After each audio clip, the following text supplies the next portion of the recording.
다윗의 시입니다. 그런데 다윗이 언제 쓴 시냐? 유대 광야에 있을 때. 이 다윗은 절망에 빠져서 도망자의 신세였습니다.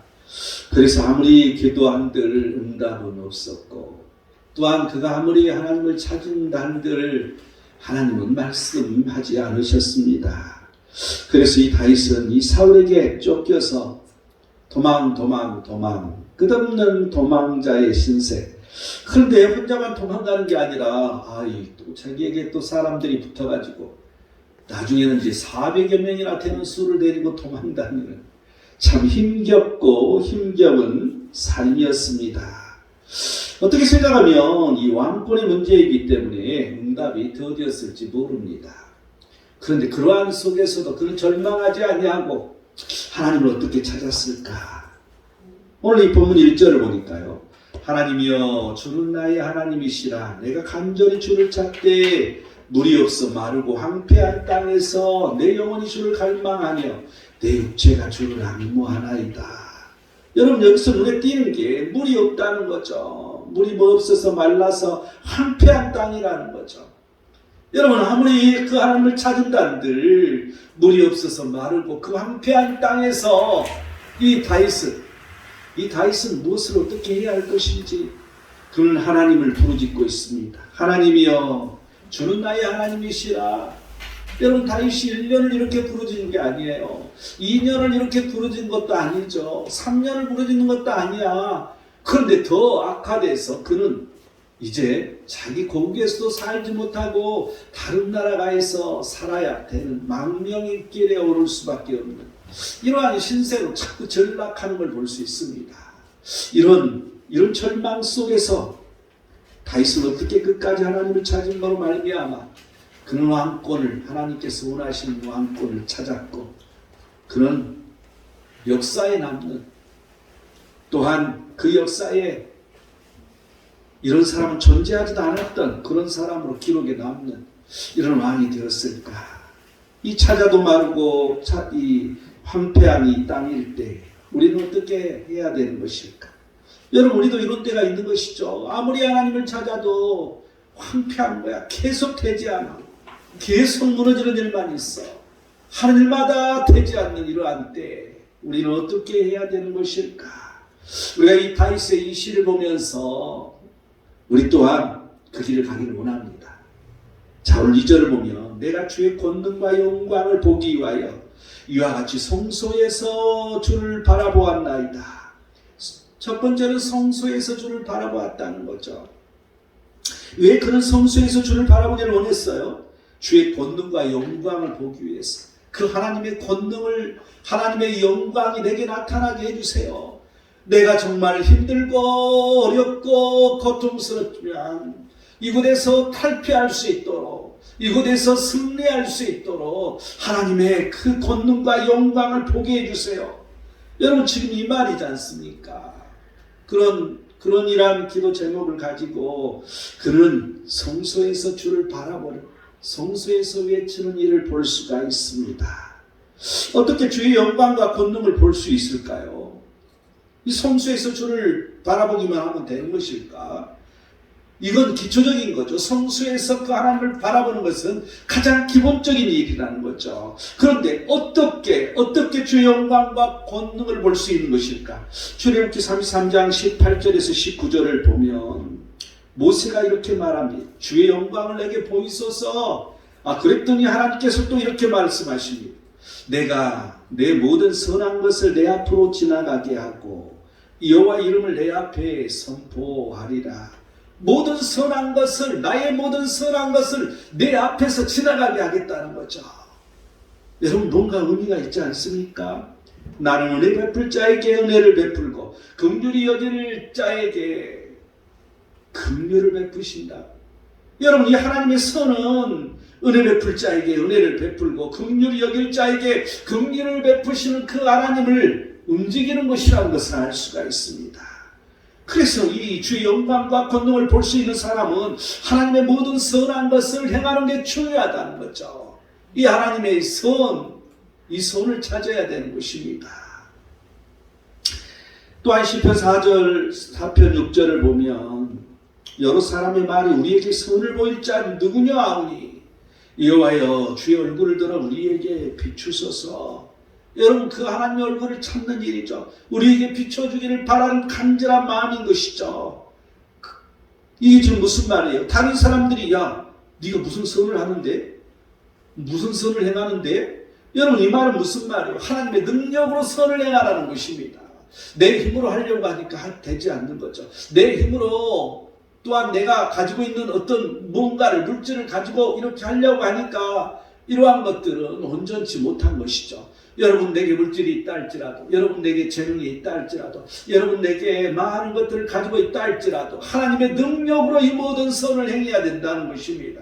그러할 때 우리는 그 하나님의 영광과 권능을 볼 수 있다는 것이죠.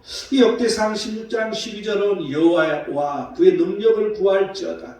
항상 그 얼굴을 찾을지어다.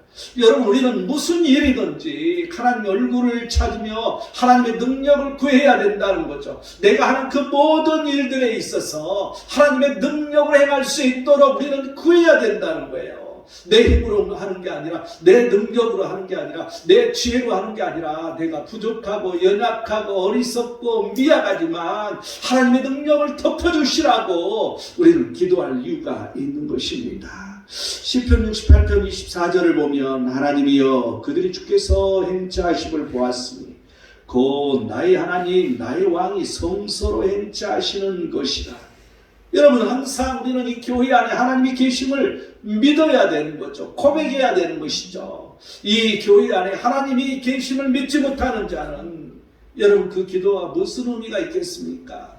이곳에 하나님이 계신다는 걸 믿고 고백하면서 우리는 그 하나님 앞에 기도하며 그 하나님의 얼굴을 바라기를 원해야 된다는 것을 우리는 깨달을 수가 있습니다. 시편 96편 6절은 정규와 위엄이 그의 앞에 있으며 능력과 아름다움이 그의 성소에 있도다라고 말합니다. 항상 하나님이 계신 곳, 이 의식을 가질 때 그곳에 정기와 위엄이 있는 것이죠. 그 능력과 아름다움이 이 교회 안에 있음을 우리는 고백할 때, 우리 눈에 보이지는 않지만 우리의 믿음이 그 하나님을 바라볼 때, 여러분, 그 하나님의 능력이 우리에게 올 수 있다는 이 사실을 여러분 기억하시기 바랍니다. 그렇다면 어떻게 우리는 바라봐야 되는 것인가? 어떻게 바라봐야 되는 것인가? 주를 갈망하라 그랬죠? 주를 앙무하라 그랬죠? 여러분, 앙무하다는 말은 무슨 말인지 아십니까? 이 앙무하다는 말은 열망하다는 뜻인데 얼굴이 수척해질 정도로, 심히 수척해질 정도로 하나님을 찾는 걸 말합니다. 얼마나 간절히 찾으면 여러분 자기 얼굴이 수척해질 정도로, 아무리 기도에 하나님 말씀하지 않으셔 그래도 끝장을 보는 거죠. 끝까지 하나님을 찾다.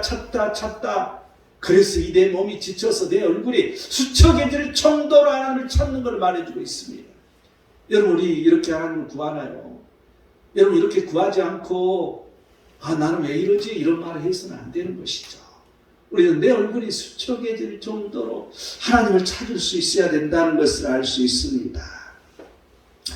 찾아도 마르고 황폐한 땅일 때 우리는 어떻게 해야 할까? 두 번째, 5절을 볼까요? 골수와 기름진 것을 먹음과 같이 나의 영혼이 만족할 것이라.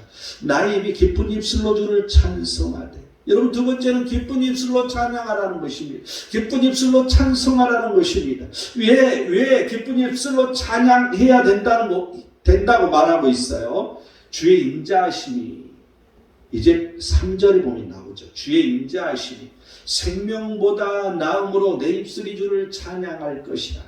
주의 인자하심이 내 생명보다 낫기 때문에 우리는 기쁜 입술로 찬양해야 할 이유가 있다는 것입니다. 그럼 어떻게 하면 기쁜 입술로 어떻게 찬양해야 되는 것인가? 오늘 이 5절에 뭐라고 했어요? 영혼이 만족하게. 우리가 기쁜 입술로 찬양할 때 나의 영혼이 만족하다는 거죠. 그런데 골수와 기름진 것을 먹음같이 내 영혼이 만족한. 여러분, 찬양을 통해서 내 영혼이 아주 기름지고 살찐 이런 영혼이 될 수 있다는 것이죠. 먼저 내 영의 문제를 해결하라는 것입니다. 그러기 위해서 그 도구가 찬양을 통해서 하나님을 찬양함으로 말미암아 내 영혼을 회복하는 일을 해라는 것이죠. 여러분, 우리가 어려울수록, 우리가 고통스러울수록 항상 우리 영혼이 깨지고 부서지고 회복되지 못하고 점점점 구렁텅이로 빠지는 걸 볼 수 있습니다. 그런데 이러한 것들을 회복하기 위해서 기쁨의 입술로 찬양을 해야 된다고 말해주고 있습니다. 시편 104편 33절은 내가 평생토록 여호와께 노래하며 내가 살아있는 동안 내 하나님을 찬양하리로다. 여러분, 살아있는 동안 평생에 우리는 하나님을 찬양한 게 필요하다는 것이죠. 항상 우리가 기도할 때, 어려울 때 하나님을 찬양하는 게 아니라 우리가 습관적으로 어디에 있으나 무엇을 하나 어디에서 어떻게 하나 항상 하나님을 찬양하는 이 습관을 갖는 것이 너무나도 우리 영혼의 회복에 중요하다는 것이죠. 오늘 본문 4절을 보니까 이름으로 나의 평생의 주를 송축하며 주의 이름으로 말미암아 나의 손을 들리이다. 여러분, 그 하나님의 이름, 하나님 때문에, 그 위대하신 전능하신 하나님 때문에 손을 들으라는 것이죠. 여러분, 손을 든다는 얘기는 여러 가지 의미가 있을 것입니다. 이 하늘의 하나님을 향한 간절한 기도라는 의미가 있을 것이고요. 또 하나님 앞에 하나 항복합니다. 하나님, 나는 더 이상 어떻게 할 수 없어요. 나 이제 손 들었습니다. 항복합니다. 뭐 이런 뜻도 있겠죠. 여러분, 우리는 손을 들고 그 하나님 앞에 간절히 나가 주의 이름으로 그 하나님을 송축하며 손을 들라는 것입니다. 시편 42편 8절을 보면 낮에는 여호와께서 그의 인자하심을 베푸시고 밤에는 그의 찬송이 내게 있어 생명이 하나님께 기도하리로다. 여러분, 항상 우리가 이 하나님을 찬송함이 있어야 되는데 누가 찬송한다고? 내가 찬송한다는 거죠. 그런데 누구의 찬송을? 하나님을 찬송하는 것을. 여러분, 우리는 찬양한다는 이 의미가 우리 인간이 어떠한 이 감동을 받기 위한 게 아니라 하나님을 높이는 찬송을 해야 되는 거죠. 오직 하나님만을 바라보면서 하나님에게 포인트를 맞추고 그 하나님에게 찬송하는 것이 중요하다는 것입니다. 그러면 이 기쁜 입술이 되냐는 거죠. 찬송을 하기는 하는데 정말 기쁜 입술이 되냐? 아니, 어떻게 하면 기쁜 입술로 찬양할 수 있을까? 시편 51편 15절을 보면 주여 내 입술을 열어주소서 내 입이 주를 찬송하여 전파하리다. 여러분, 하나님께서 입술을 열어주시도록 내가 온전히 찬양하도록 구하라는 것입니다. 여러분, 이 기도가 중요해요. 내가 찬양할 수 있도록 하나님께서 함께 해주시고, 나 목소리가 별로 안 좋은데요. 여러분, 그럼 그 목소리를 위해서 기도하시기 바랍니다. 그러면 어느 날 자기 목소리가 아름답게 들려집니다. 여러분, 그냥 하는 얘기가 아니에요. 체험적인 말이에요.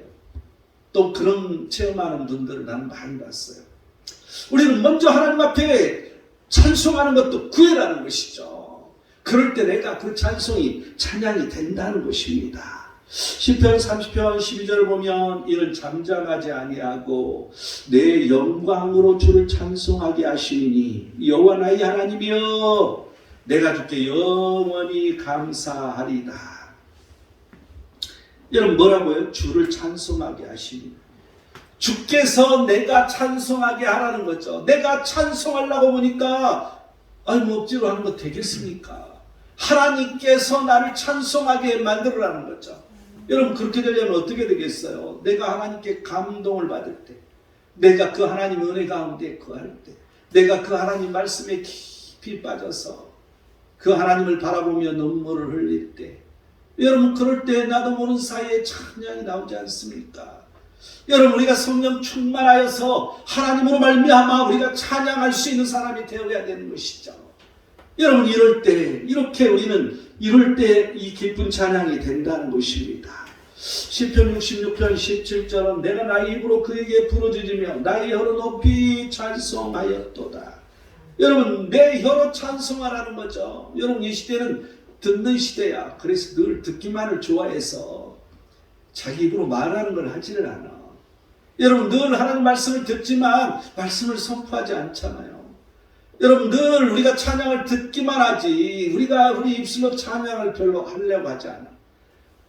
그래서 그냥 그저 듣는 것. 그런데 그게 중요한 게 아니라 내가 찬송하는 게 중요하다는 것. 내 입술로 찬양하는 게 중요하다는 것입니다. 항상 입술을 열어 내가 찬양할 때 여러분 그 속에서 내게 하나님께서 하시는 말씀이 있고 그 속에서 나를 감동시키고 그 속에서 내가 주 안에 거하여서 기쁨으로 찬양하는 일이 생긴다는 것을 여러분 기억하시기 바랍니다.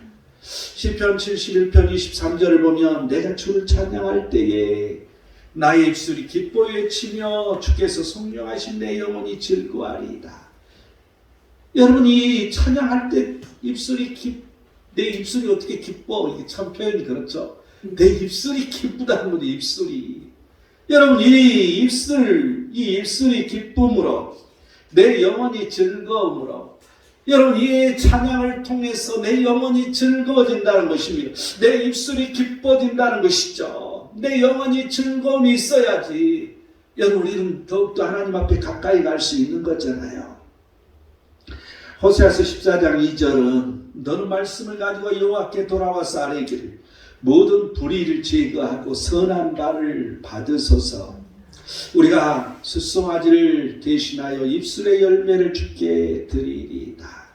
여러분 항상 우리는 입술의 열매를 드려야 되는 것이죠. 여러분 항상 우리는 선을 행해야 되는 것이죠. 이 다윗은 그런 자신을 죽이려는 이 사울 왕을 죽일 그러한 기회가 있는데도 불구하고 그는 죽이지 않고 고난의 길을 선택했다는 것입니다.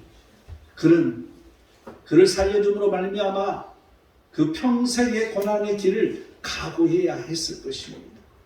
그런데 하나님은 그를 어느 때가 되어서 붙드셔서 이 사울왕이 죽고 그가 돌아와서 왕이 될 수 있는 그런 길을 갈 수 있도록 해주는 것을 우리는 볼 수가 있습니다. 항상 입술에 열매가 있어야 된다는 것입니다. 항상 선한 게 있어야 된다는 것이죠. 우리가 항상 하나님을 구하고 우리가 그 황폐한 그 땅에 있다 할지라도 내가 불이익을 당하고 내가 고통을 당한다 할지라도 오직 주님만을 섬기며 주님만을 바라보며 우리는 선한 일을 행해야 된다는 거죠. 내가 악을 행하지 아니하면 내가 많은 손해가 온다 할지라도 나는 그 모든 걸 포기하고 하나님의 선에 서야 된다는 것을 우리는 알 수가 있습니다. 여러분 이러한 입술을 열매를 드려야 된다는 거죠. 히브리서 13장 15절은 그러므로 우리는 예수로 말미암아 항상 찬송의 제사를 하나님께 드리자. 이런 그 이름을 증언하는 입술의 열매입니다. 여러분 이 찬송은 제사로 드리라는 거죠. 예배로 드리라는 것입니다. 여러분 우리가 찬송할 때 그 하나님을 간절히 찾는 마음으로 깊이 있는 찬송할 때 그게 바로 예배가 되는 거죠. 하나님을 경배하는 일이 일어난다는 것이죠. 찬송의 제사를 드리라는 것입니다. 시편 43편 4절은 내가 하나님의 제단에 나아가 나의 큰 기쁨을 하나님께 이르리이다. 하나님이여 나의 하나님이여 내가 수금으로 주를 찬양하리. 여러분 항상 우리는 하나님의 제단에 나가서 찬송하고 찬양해야 되는 거죠. 여러분 우리가 예배할 때 이 찬송하는 것은 정말 간절하게 힘을 다해서 찬송해야 할 이유가 여기에 있습니다. 여러분 예배 시간에 찬송하는 거 그냥 헛생각하고 지나가는 것이 아니라 그냥 입만 그냥 왔다 갔다 위아래로 움직이는 것이 아니라 진심으로 깊이 있는 마음으로 우리는 그 하나님을 찬양해야 할 것입니다. 시편 153편 3절은 여호와를 찬송하라. 여호와는 선하시며 그의 이름이 아름다우니 그의 이름을 찬양하라. 여러분 진정으로 하나님의 이름을 찬양하라는 거죠. 하나님을 찬양하라는 것입니다. 다른 사람이 아니라 하나님만을 우리는 찬양하는, 그래서 우리는 찬송가 하면 하나님만을 찬송하는, 그래서 그 찬송가 안에 들어갈 수 있는 자격이 하나님에게 포인트를, 하나님만에게 포인트를 뒀느냐 이걸 찾잖아요. 시편 149편 3절을 보면 춤추며 그의 이름을 찬양하며 서구와 수금으로 그를 찬양할지어다라고 말합니다. 여러분 춤추며 찬양해봤어요? 춤추며 찬양해봤냐? 여러분 춤추며 찬양하면 성령이만 정말 성령이에요. 깊이 있게 그 찬양에 빠져서 거기에 너무 흥겨워서 나도 모르는 사이에 일어서서 춤을 추며 성령이 임합니다. 여러분 한번 해보세요. 여기 사람들이끼리 부끄럽다 하면 집에서라도 해봐. 진짜 깊게 그걸 춤을 추면서 찬양을 해보시오. 여러분 다윗은 춤을 추면서 많은 사람 앞에서 찬양했잖아요. 그런데 이 아내가 이 업신여겨서 그 아내의 아들, 이 아이가 없는 일이 생겼잖아요. 여러분 그만큼 찬양은 중요한 것입니다. 이 찾아도 마르고 황폐한 땅일 때 우리는 어떻게 해야 할까? 세 번째 마지막 8절을 볼까요? 나의 영혼이 주를 가까이 따르니 주의 오른손이 나를 붙드시거니와. 여러분 세 번째는 주를 가까이 따르라는 거죠. 뭐가? 내 영혼이. 우리는 항상 하나님을 가까이 따라가야 돼. 내 영혼이 하나님만을 바라보고 그냥 이러고 쳐다보고만 있는 게 아니라 하나님이 하시는 그 길을 따라가야 되는 걸 말해주고 있어요. 항상 하나님이 원하시는 길을 걸어가야 되는 것이죠. 하나님을 따라가는 이게 중요한 포인트입니다. 그런데 우리는 그저 앉아서 그냥 하나님 말을 찬양하는 경우가 많잖아요. 하나님을 따라가는 일이 있어야 된다는 것입니다. 여러분 이 하나님을 가까이 따르게 하려면 어떻게 해야 될까? 어떻게 해야 되는 것일까? 6절을 보면요. 내가 나의 침상에서 주를 기억하며. 여러분 침상에서 그 하나님을 기억하라는 거죠. 여러분 자기 전에 또한 내가 누워서 항상 하나님을 기억해 보라는 것이. 하나님을 회상해 보라는 것. 하나님은 누구신가? 여러분 항상 하나님 말씀을 많이 보는 사람은 그 말씀 속에 깊이 있게 빠질 거야. 여러분 꿈을 꾸는 사람들 보면 이 하나님 말씀 속에서 꿈을 꾸는 사람들이 있어. 꿈을 꾸면서도 그냥 방언으로 우리 조사가 사모하면 꿈을 꾸는데 잠을 못 자. 방언으로 꿈을 꿔. 여러분 그 꿈속에 그 하나님의 영이 임하는 것이죠. 여러분 이러한 것들이 충만해야 돼요. 여러분 어디에 있으나 무엇을 하나 자는 그 순간에도 하나님의 영으로 채워져 있어야 되는 거죠. 그 하나님을 우리는 기억해야 되는 거죠. 생각할 때 그런 일이 일어나는 거예요. 가만히 있으면 그런 일이 일어납니까? 왜 나는 방언을 안 주는 거야? 왜 나는 꿈에 하나님 안 보여주시는 거야? 여러분 내가 생각을 간절히 할 때 하나님이 보여주시는 거죠. 내가 마음도 먹지 않은데 괜히 하나님 오시겠어. 여러분 우리는 늘 침상에서까지도 하나님을 기억해야 된다는 것입니다. 또한 새벽에 주의 말씀을 작은 소리로 읊조릴 때 하오니. 여러분 이 새벽 말씀이 참 중요한 걸 볼 수 있습니다. 여러분 이 다윗처럼 이 왕이면서 나중에 왕이면서도 새벽에 늘 말씀을 읊조리는 것을. 그런데 여러분 읊조렸다고 그랬어요. 왜 읊조렸어요? 다른 사람이 깨면 안 되니까 읊조렸다고 얘기를 했어요. 그래서 다른 사람이 피해가 가지 않게 새벽 시간에 항상 하나님 말씀을 읊조리는, 항상 이 새벽 말씀이 너무나도 중요하다는 것입니다. 우리 창대교회에 있는 우리 모든 성도들은 복 있는 사람입니다. 새벽마다 이 말씀을 선포하기 때문에, 말씀을 접하고 살기 때문에 정말 복 있는 사람이에요. 그런데 그 수준을 좀 넘어가야 돼요. 사실은 우리가 예배하는 짧은 시간에 하기 때문에 그보다 더 많은 시간을 가져야 할 것입니다. 또한 7절을 보니까 주는 나의 도움이 되셨습니다. 내가 주의 날개 그늘에서 즐겁게 부르리이다. 여러분 주의 날개 그늘 아래에서 부르짖어야 된다는 거야. 그런데 즐겁게 부르짖어야 된다는 것을 우리는 알 수가 있습니다. 항상 내가 그 하나님의 날개 아래에 있다는 것. 그 날개, 여러분 이 날개 이렇게 하면 요속 여기 있잖아요. 여기 아래 내가 좀 요속에 좀 끼어 있다고 생각하면 되는 거죠. 여러분 그럴 때 얼마나 포근하겠어요. 이 새들이 항상 자기 이 새끼를 이렇게 품는 것처럼 하나님께서 주의 날개 그늘 아래 우리를 부르시고 우리 또한 그 그늘에서 즐겁게 부르는, 즐겁게 하나님을 찾는 그러한 게 있어야 되는 거죠. 여러분 솔직히 생각해 보세요. 이 다윗이 무슨 즐거움이 있었겠어요? 얼마나 힘들었겠어. 도망자 신세에 오늘은 어디 가서 무엇을 먹어야 할 것이니 400명이나 데리고 다니면서 먹는 거 걱정, 입는 거 걱정, 자기 몸뚱아리 혼자만 그랬다면 그것도 힘들 처지인데 그 많은 수를 데리고 다니면서 항상 그런 것들이 있었겠잖아요. 그런데 그런 말이 전혀 나오지가 않습니다. 그러나 항상 하나님으로 말미암아 해결받았다는 것을 우리는 깨달을 수 있는 대목입니다. 전혀 그런 말이 나오지 않아요. 먹는 것 때문에 뭐가 문제가 있었다 뭐 이런 말이 전혀 나오지 않아요. 참 신기하죠, 여러분. 참 대단하다고 생각이 됩니다.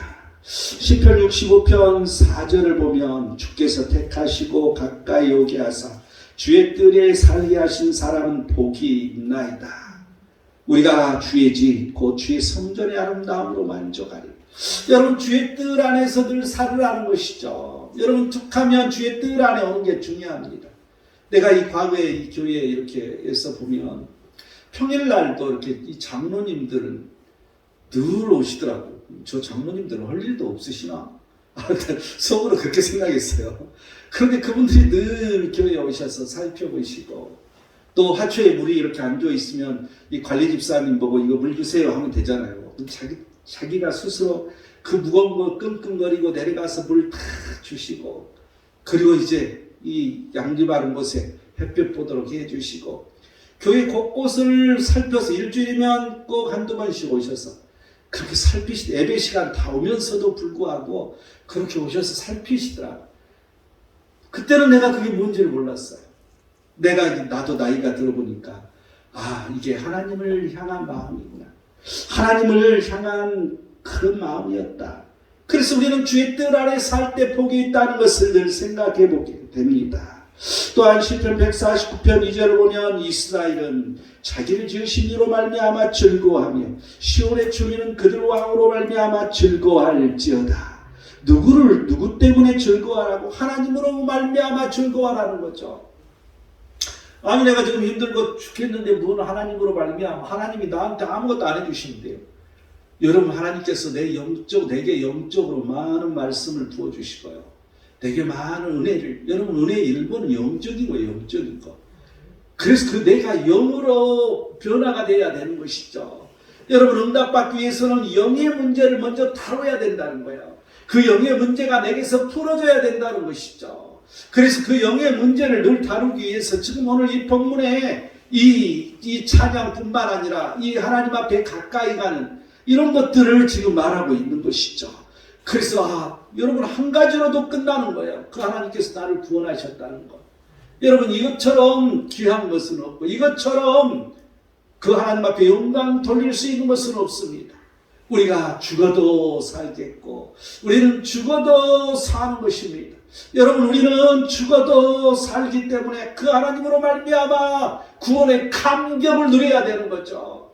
여러분, 이러한 것을 회복해야 되는 것입니다. 어려우면 어려울수록. 시편 149편 1절은 할렐루야 새 노래로 여호와께 노래하며 성도의 모임 가운데에서 찬양할지어다. 여러분, 우리가 모이기만 하면 찬양해야 돼. 곧 예배를 말하는 거죠. 모이기만 하면 예배로 시작해야 돼. 모이기만 하면 찬양으로 우리가 모여야 된다는 것이죠. 우리가 모이기만 하면 하나님의 영으로 충만해야 되기 때문에 여러분, 그 은혜를 주시는 게 하나님의 영이 우리에게 충만하는 거잖아요. 그렇기 때문에 우리가 모이면 찬양, 예배 이게 있어야 되는 걸 말해주고 있어요. 이사야서 25장 6절을 보면 만군의 여호와께서 이 산에서 만민을 위하여 기름진 것과 오래 저장하였던 포도주로 연회를 베푸시리니 곧 골수가 기름 가득한 기름진 것과 오래 저장하였던 맑은 포도주로 하실 것입니다. 여러분, 하나님께서는 늘 베푸신다는 것이죠. 연회를 베푸신다는 거야. 많은 것을 가지고 연회를, 기름진 것을 가지고 연회를. 여러분, 이 교회 안에서 하나님은 늘 그 베푸시는데 그 베푸신 말씀을 만끽하라는 것입니다. 연회를 지금 열어서 하나님께서 주시는데, 부어주시는데 우리는 그 부어주심을 먹고 만끽이라는 거죠. 즐거워해라는 것입니다. 또한 누구에게요? 만민을 위하여. 여러분, 이 만민을 위하여 나를 위해서 첫째죠. 그래서 내가 그 즐거움에 기뻐하고 우리는 만민을 위하여서 이 복음인 것이죠. 또한 이 세상 땅끝까지 가는 선교인 것이죠. 여러분, 이러한 것들이 우리 안에는 늘 존존하고 있습니다. 우리 안에는 늘 의무로 존재하고 있는 것이죠. 우리는 늘 함께 하나님과 함께 해야 되는 거예요. 이제 다음 주에 우리 헝가리 선교사님이 오셔서 말씀을 증거하실 텐데, 이러한 이 선교에 대한 데 우리가 눈을 떠야 되고, 또한 이 복음에 대한 거에 대해서 우리가 눈을 뜨고, 교회라는 것은 그 하나님 말씀을 만끽하고 즐거워하는 것 중에 하나가 복음, 선교라는 것을 우리는 잊어서는 안 됩니다. 그래서 교회가 하는 거, 여러분 반드시 선교가 들어가야 됩니다. 우리는 그 의미를 무엇인지 잘 살펴봐야 됩니다. 우리가 주를 가까이 따르면 그러면 어떻게 되는 것인가? 오늘 8절은 말해주고 있어요. 나의 영혼이 주를 가까이 따르니 주의 오른손이 나를 붙드시거니와, 하나님의 오른손이 나를 붙드실때라는 것이죠. 내가 절망에 빠져서 계속해서 도망자 신세였던 이 다윗에게 그 하나님께서 하나님의 오른손으로 그를 붙들어 주셔서 그가 가는 곳마다 그래도 형통할 수 있도록, 가는 곳마다 어려움이 있는 것을 다 이겨낼 수 있도록 하나님은 만들어 주셨다는 것을 알 수가 있습니다. 또한 9절을 보니까 나의 영혼을 찾아 멸하려 하는 그들은 땅 깊은 곳에 들어가며, 여러분 항상 이 사단은 우리의 영혼을 찾아서 망하게 하는 거예요. 멸하게 하는 거예요. 그게 목적인 거죠. 우리 영혼을 죽이게 하는 거죠. 우리 영혼이 사망에 빠지게 하는 거죠. 우리 영혼이 음부의 수월에 빠지도록 우리를 미혹하는 게 사단인 것이죠. 여러분 항상 우리를 지옥에 빠지게 하는 자들, 우리의 영혼이 망하게 하는 자들, 이게 미혹해 하는 자들이죠. 여러분 이러한 미혹에서 우리는 이겨내야 그 하나님을 가까이 할 수 있는 거죠. 우리는 잘 나가다가 그냥 미혹에 빠져서 다시 시작하는 경우가 많이 있다는 것입니다. 내가 이 술중독 걸린 사람들 이렇게 상담해 보면 아무 대책이 없어요. 여러분 이게 의학적으로 술을 마시면, 술을 한 번 마실 때 뇌가 손상이 돼요. 뇌가 손상되는 거죠. 그런데 우리 사람은 이제 안 마시면 이게 다시 회복이 되잖아요. 그런데 이 술을 마시는 횟수가 많거나 술을 많이 마신다거나 그럼 어떤 현상이 나냐면 이게 회복이 안 되는 현상이 나오는 거죠. 그래서 술을 안 마시면 견딜 수가 없고 계속해서 술이 땡겨서 술을 마시게 되고, 근데 우리 사람들은 너무 모르는 거야 이것을. 그래서 그냥 옛날부터 술 마시는 건 우리 미풍 양속이야. 그래서 우리 만나면 술 마시고, 그런데 의학적으로 보면 너무나도 심각한 문제인 거죠. 그래서 회복이 불능 와버리면 이게 바로 이 중독에서 심한 중독이에요. 그러면 정말 상담이 힘들어요. 아무리 무슨 말을 해도 그가 그러고 싶은데도 자기 뇌가 자기를 계속해서 빠뜨려요. 회복이 안 되는 거예요. 회복이. 정말 너무 이 상담이 이렇게 이 목사라는 것도 너무 힘들더라고 사실. 회복이 돼야 되는데 조금이라도 회복돼서 돌아오고 해야 되는데 그 중독의 선을 넘어가 버리면 이건 심각한, 정말 본인이 하려고 해도 안 되는. 그래서 여러분 약물을 의지할 수밖에 없어요. 약을 먹어야 돼요. 근데 약을 먹어서도 다 되느냐? 이 뇌가 손상된 게 회복 안 되면 마찬가지인 거죠. 이러한 이 심각한, 여러분 이러한 것들이 우리를 미혹해 하는 거예요.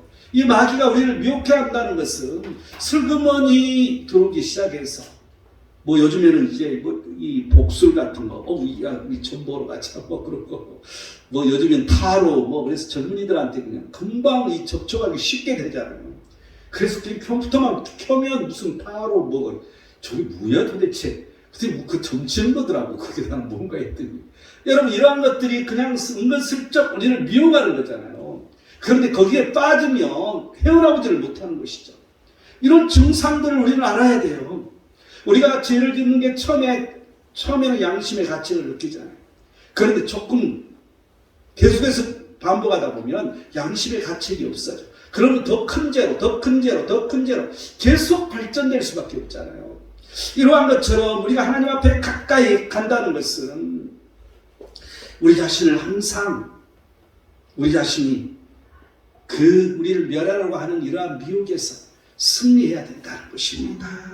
또한 10절을 보면 카리스에게 넘겨져 승냥이는 먹이가 되리니, 여러분 이 칼의 세력에 넘겨져서 이 대적하는 자들을 말하는 것이죠. 이 죽임을 당하는, 우리를 미혹해 하고 우리를 어렵게 하고 우리를 힘들게 하고, 여러분 또한 우리가 그렇게 될 수도 있어요. 우리가 사람을 미혹해 해서 그냥 함정에 빠지게 하고, 여러분 그러한 자는 하나님께서 죽임을 당하게 하겠다고 하잖아요. 여러분 이 의미를 우리는 잘 살펴보면서 우리의 행동 하나하나에 우리는 굉장히 모든 것들 조심하고, 특별히 우리가 어려움에 빠졌을 때 뭔가 하려고 하는데도 되지 않을 때, 그때는 더욱더 조심해야 되는 거죠. 결론을 맺겠습니다. 오늘 본 11절을 보면 왕은 하나님을 즐거워하리니 주께 맹세하는 자마다 자랑할 것이나 거짓말한 자의 입은 막히리로다. 여러분 이 쫓겨다니는 이 다윗의 왕이 이 다윗이죠. 왕도 아니잖아요. 이때는 쫓겨다니지. 감히 자기가 왕이 되리라고 상상도 못할 그러한 때지 않습니까? 그런데 하나님의 기름 부음을 지금 고백하고 있는 거죠. 왕은 자기가 왕이라고 말하고 있어. 어림도 없는 그런 상황이에요. 여러분 우리는 왕입니다. 왕 같은 제사장이라고 그랬어요. 여러분 이러한 것을 내가 어렵고 고통스럽고 뭐든지 되지 않는다 할지라도 왕 같은 제사장임을 여러분 고백하시기를 바랍니다.